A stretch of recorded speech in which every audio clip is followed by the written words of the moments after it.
Continue watching this video to learn 5 counters for the jab. And stick around to the end because I'll give you one bonus one you can use against southpaws or the opposite stance. First one is the block and jab. All you do is block and jab.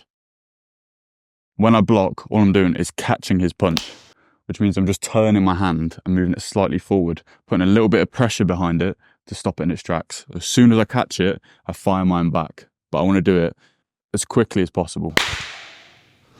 The quicker you do it, the more likelihood of it landing. The second one is parrying jab. Take their jab off course, which leaves an opening for you to land your horse. Poet and didn't know it. All you're doing when you're parrying is you're rotating your body, taking the jab off course, can also help take them off balance. As you do that, you drop it and you throw the right hand all in one motion. You can use the momentum of your parry and the rotation in your hips to follow through the right hand all in one motion.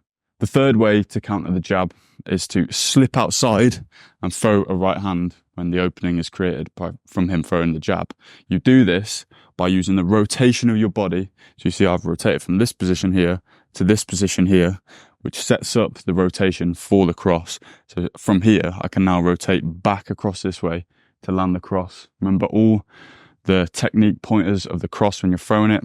Don't let your form break down. Keep your shape. And even as you're slipping outside, you keep this left hand up. In fact, you can bring it up a little bit higher just to make sure that punch doesn't hit. All in one motion. Like so.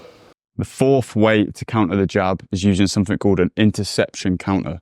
An interception counter is reading what your opponent's going to do and throwing a punch as they throw that punch you're trying to counter. For example, I could slip inside the jab, and as I slip inside, bring the right hand over the top where the opening's created from him throwing the jab. But I've got to do this all in one motion.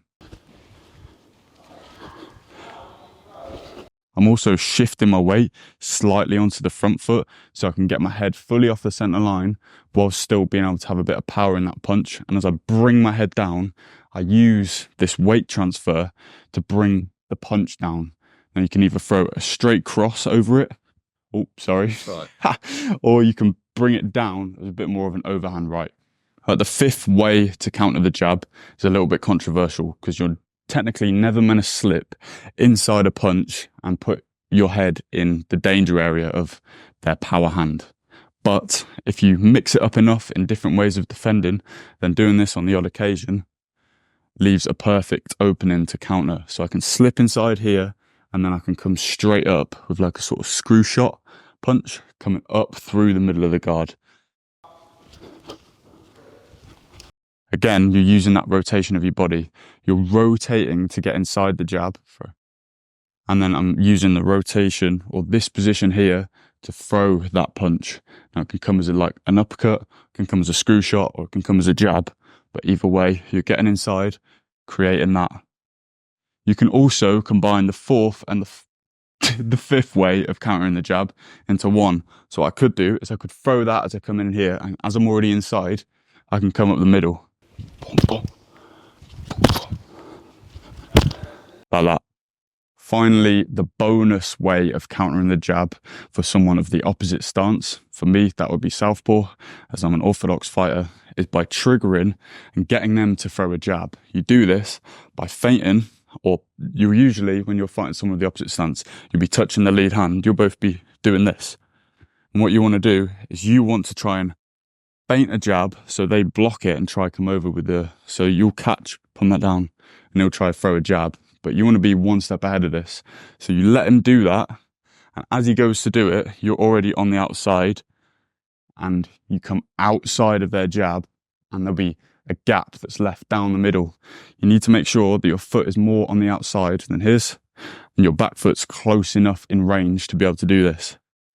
Come inside like so. Then you've also got other options in this sort of position. So that's the best position you want to be. Remember, you've got a trigger for them to throw it, you to land it.